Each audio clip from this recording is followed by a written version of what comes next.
Losing a spouse is one of the most painful experiences a person can go through. It's not just the emotional weight of grief, it's the overwhelming number of decisions that suddenly fall on your shoulders. In such times, it's easy to make choices out of pain, loneliness, or pressure from others. However, some decisions can lead to unnecessary regrets, financial difficulties, or even emotional setbacks that make healing even harder. The truth is, while grieving is personal, there are certain things you should always think twice about before saying yes to.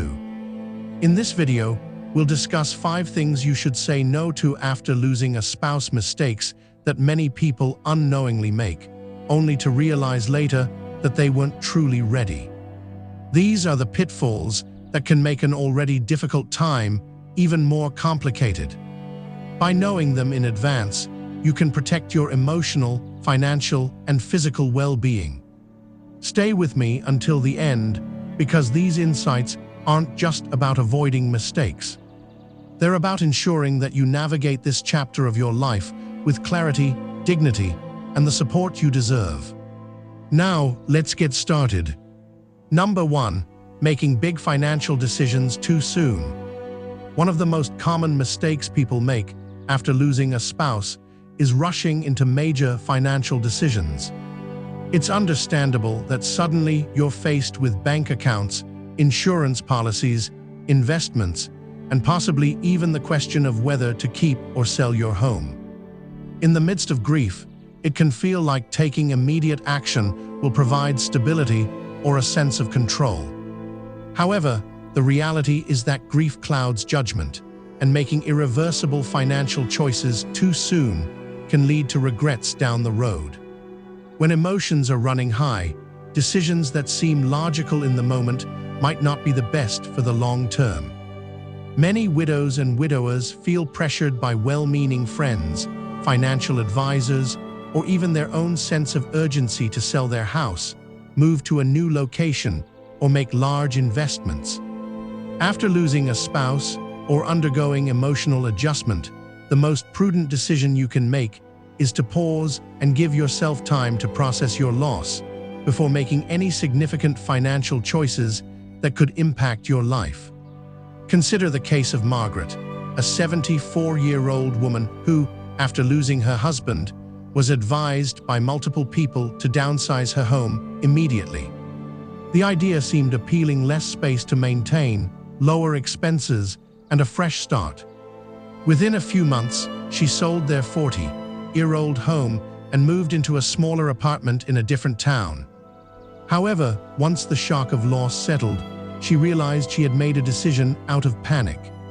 She missed her familiar surroundings, her neighbors, and the comfort her home provided. In hindsight, she wished she had waited longer before making such a drastic move. Financial decisions don't just involve real estate. Many newly widowed individuals are vulnerable to financial predators who exploit their emotional state. These predators may offer unsolicited investment opportunities, employ high-pressure sales tactics, or even provide well-intentioned but uninformed advice from friends. It's crucial to be cautious and take a step back if someone urges you to sign papers, make a major withdrawal, or invest in something quickly. The best financial decisions are rarely made in a rush. Another common mistake is giving away money or assets too quickly. Grief often brings a strong desire to help others, such as children, grandchildren, charities, or close friends.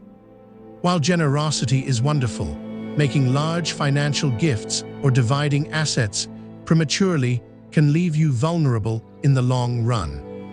What may seem manageable in the moment might not be sustainable in the years ahead.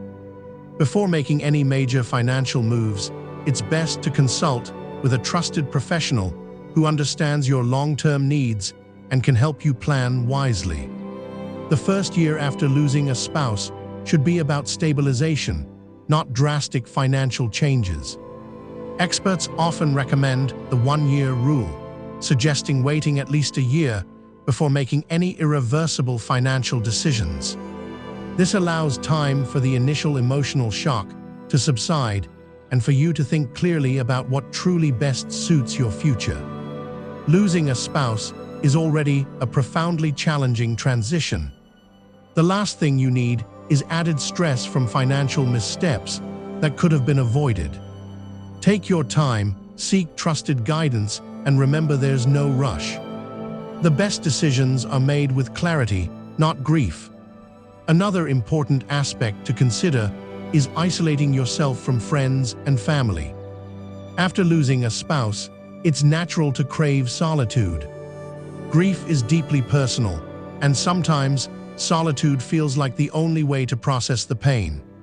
However, while taking moments to yourself is crucial, completely shutting out friends and family can lead to an even deeper sense of loneliness, making healing more difficult. Many people fall into the habit of withdrawing, telling themselves they just need more time. But the truth is, isolation can quickly turn into a pattern that's hard to break. Human connection plays a vital role in emotional well-being, especially during times of loss. When people distance themselves for too long, they often experience heightened feelings of sadness, anxiety, and even physical health decline. Studies have shown that prolonged social isolation can weaken the immune system, increase blood pressure, and even shorten lifespan. In contrast, staying connected, even in small ways, can help ease the emotional burden and provide a much-needed sense of support. Let's consider the case of Walter, a 78-year-old man. When his wife of 52 years passed away, he stopped answering phone calls, skipped family gatherings, and rarely left the house. He convinced himself that he wasn't in the mood to talk, that people wouldn't understand his grief, and that being alone was easier. Months passed, and instead of feeling better, he felt worse. His days blurred together, his energy dropped, and even his appetite changed. It wasn't until a neighbor insisted on coming over for coffee that something shifted. That one conversation led to a weekly habit, followed by a small routine of meeting up with friends. The more he engaged, the lighter he felt, not because the pain disappeared, but because he realized he wasn't alone in carrying it. The key isn't to force yourself into big social situations before you're ready. Instead, take small steps to stay connected, such as answering a phone call, going for a short walk with a friend, or even joining a support group. These little actions can help prevent deep loneliness. If you don't feel like talking, that's okay. Simply being around people, even if it's just listening to a conversation, can remind you that life continues and that support is available when you need it. Another mistake many people make is pushing away those who care the most. Grief can bring irritability, exhaustion, or a sense that others don't understand what you're going through. However, shutting people out completely can create unnecessary distance between you and those who genuinely want to help. Your loved ones may not have the perfect words, but their presence alone can make a difference. Letting them in bit by bit can provide comfort, even when words aren't enough. It's also important to seek support from those who understand your experience. Connecting with others who have been through similar loss, whether through a grief support group, a community gathering, or even an online forum, can be incredibly healing. Speaking with people who truly understand what you're going through can validate your feelings and provide reassurance that you're not alone. Grief doesn't follow a schedule, and there's no right way to heal. However, staying completely isolated only makes the journey harder. Finding small ways to reconnect with others at your own pace can provide strength, support, and even moments of unexpected joy. Remember, you don't have to carry the weight of loss alone. There are people who genuinely care and want to be there for you, offering support and guidance as you navigate this challenging journey. If you're still watching this video and finding these insights valuable, please take a moment to comment below with your thoughts. Additionally, if you haven't subscribed yet, I highly recommend subscribing and turning on the bell feature to ensure you don't miss any future videos. Your support is invaluable in helping us continue creating informative and inspiring content. Now, let's move forward with the next point. Ignoring your own health and well-being can be a common pitfall during times of loss. When a spouse passes away, the overwhelming grief can lead to a neglect of one's own physical and mental health. It's easy to procrastinate doctor's appointments, skip meals, or let daily routines slip when you're grappling with loss. Some individuals even feel guilty about prioritizing their own well-being, as if doing so somehow diminishes the depth of their love or grief. However, the truth is, neglecting your health doesn't bring you closer to the one you've lost. It only makes your journey forward more arduous. Grief has a profound impact on the body, often going unnoticed by many. Studies have shown that losing a spouse increases the risk of heart problems, weakened immune function, and even cognitive decline. The stress of grief can manifest in various ways, such as high blood pressure, disrupted sleep, and changes in appetite. Some individuals may lose interest in eating, while others may turn to unhealthy comfort foods. Over time, these changes can take a serious toll on both physical and mental health. The key is not to expect yourself to feel normal overnight. Instead, make small choices that support your body's strength as you navigate this difficult time. Let's consider the case of 81-year-old James. After his wife's passing, he stopped cooking meals for himself. He convinced himself that he simply wasn't hungry, and when he did eat, it was usually quick and processed. Within a few months, he began to feel weaker, had trouble sleeping, and felt constantly fatigued. His daughter noticed the change and encouraged him to start eating regular meals again, even if he didn't have an appetite. Once he made small adjustments, such as preparing simple, nutritious foods and drinking more water, he found that his energy levels improved, his mood stabilized, and he was better equipped to handle the emotions that came with grief. Self-care isn't just about food, it also includes movement, sleep, and emotional health. Many people who lose a spouse stop exercising not because they don't want to stay active, but because they no longer have someone to do it with. However, staying physically active, even if it's just a short daily walk, has been shown to reduce stress, boost mood, and even improve longevity. In some cases, joining a local walking group or exercise class can provide both physical benefits and much-needed social connection. Another common mistake is neglecting medical checkups. Many widows and widowers skip routine doctor visits or delay seeking medical care because they feel too overwhelmed. However, this is the time when taking care of your health is more important than ever. If you haven't been to the doctor in a while, make an appointment. Getting regular checkups, managing existing health conditions, and staying on top of medications can make a significant difference in how you feel, both physically and emotionally. Mental health is just as important as physical health. Grief can lead to depression, anxiety, and even feelings of hopelessness, especially when combined with isolation. If you're struggling, don't hesitate to reach out for help.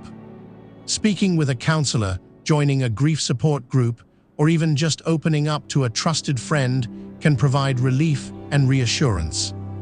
You don't have to go through this alone, and seeking support is not a sign of weakness. It's a step toward healing. Your spouse would have wanted you to take care of yourself. Honoring their memory doesn't mean sacrificing your well-being. It means continuing to live in a way that allows you to find moments of peace and strength. It's okay to grieve, take your time, and feel the weight of loss. But amidst all this, remember that your health still matters. You are still here, and your well-being is worth protecting.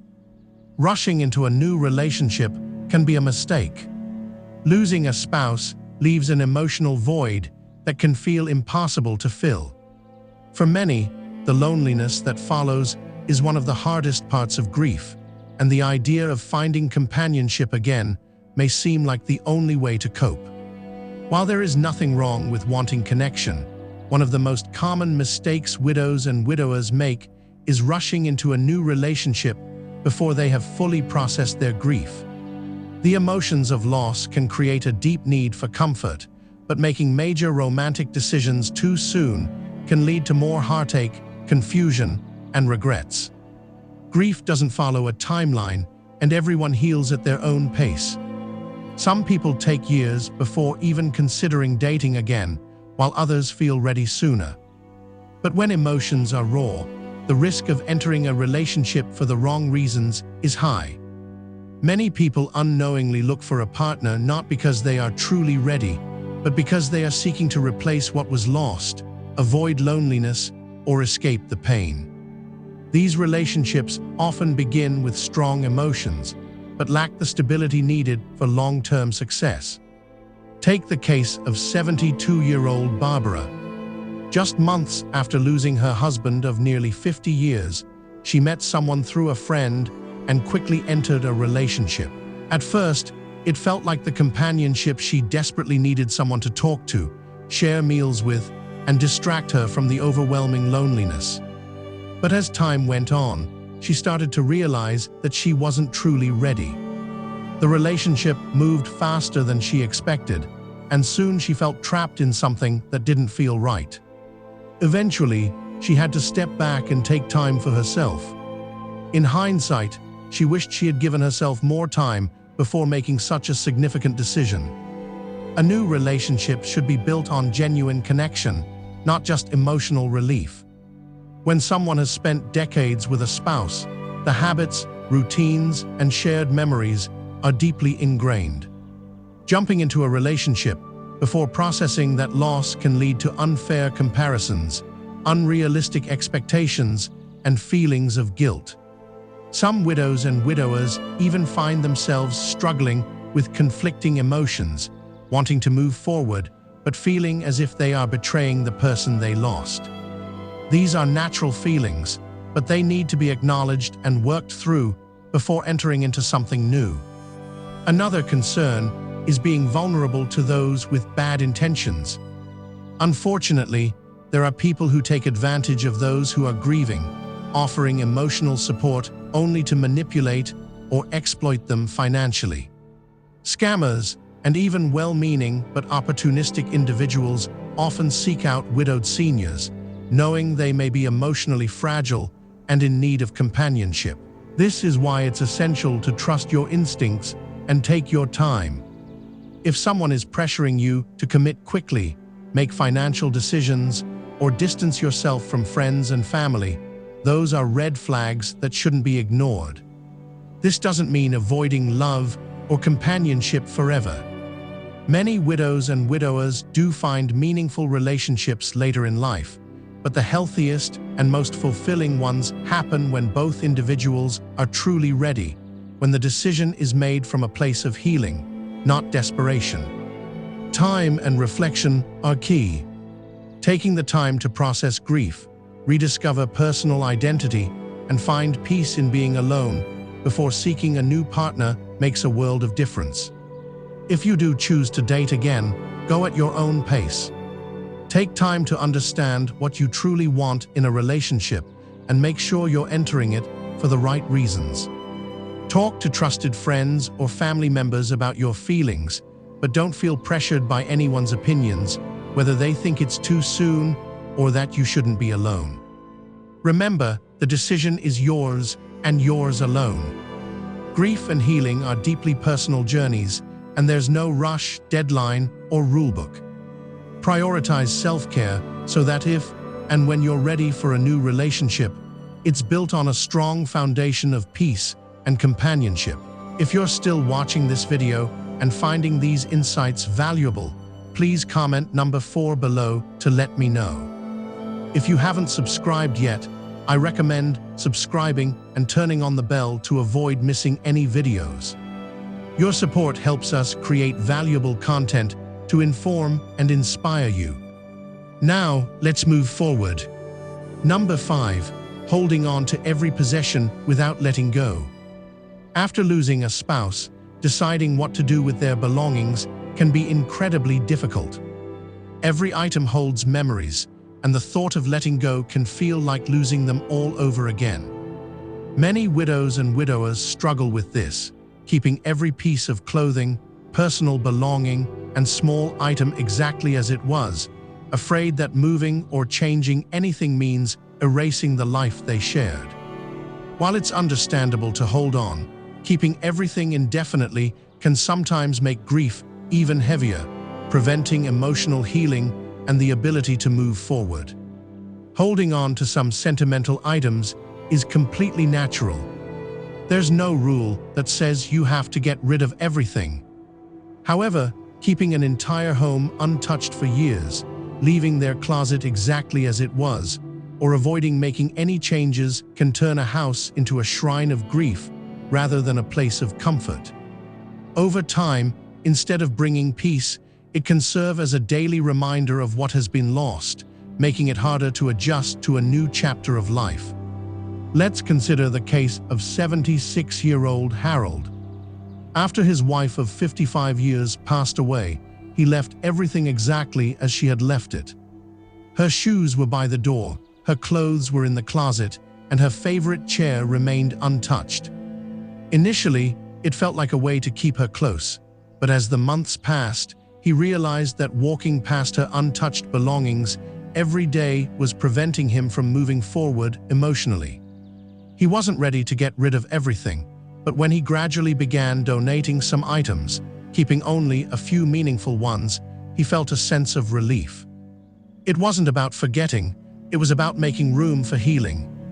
Letting go doesn't mean forgetting or loving less, it means allowing yourself space to breathe. Instead of forcing yourself to make sudden changes, start small. Choose a few meaningful keepsakes, such as a piece of jewelry, a handwritten note, a favorite photo, and create a special space for them. Then, when you feel ready, begin sorting through other belongings, deciding what truly holds meaning and what is simply taking up space. Another mistake people make is feeling pressured by others to get rid of things before they are ready. Friends or family members may mean well, suggesting that you should clear things out or move on, but this decision should always be made on your own timeline. If you're not ready, don't rush it. At the same time, be mindful that holding on to everything out of guilt or fear may be prolonging your sadness. There's also an emotional balance in repurposing rather than just removing. Some people find comfort in transforming an old shirt into a quilt, creating a memory book from a collection of letters, or passing down sentimental items to loved ones who will cherish them. This way, their presence remains, but in a way that brings warmth instead of just sorrow. Ultimately, grief is not about things. It's about love, memories, and the bond you shared. No object can replace a person, but clinging to everything they owned won't bring them back either. Letting go in small, thoughtful ways is not about forgetting. It's a step towards honoring their memory while also making space for your own healing. Moving forward doesn't mean moving away from them. It simply means carrying them with you in a way that allows both love and life to coexist. Final thoughts, Ruria Sorna, Martin Remanen. Losing a spouse is one of life's most profound and painful experiences. It changes everything, the way you live, think, and even see the future. But amidst grief, it's important to remember that every decision you make during this time has the power to either help or hinder your healing. That's why saying no to these 5 things, rushing financial decisions, isolating yourself, neglecting your health, jumping into a new relationship too soon, and holding on to everything without allowing for change can make a significant difference in your ability to move forward with strength and clarity. Grief doesn't come with a timeline, and there's no right or wrong way to process it. But one thing is certain, avoiding these common pitfalls can help you navigate this chapter of your life in a way that protects both your heart and your future. Healing doesn't mean forgetting, and moving forward doesn't mean leaving your spouse behind. It means honoring their memory in a way that allows you to continue living with purpose, peace, and even joy in the moments ahead. What stood out to you the most?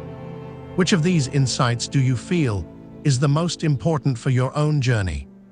We'd love to hear from you. Leave a comment below and share one thing you learned today and how you plan to use it in your life.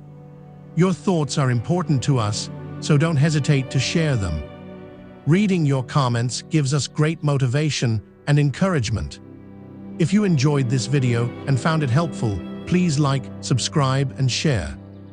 Your support helps us continue creating good content to inform and inspire you.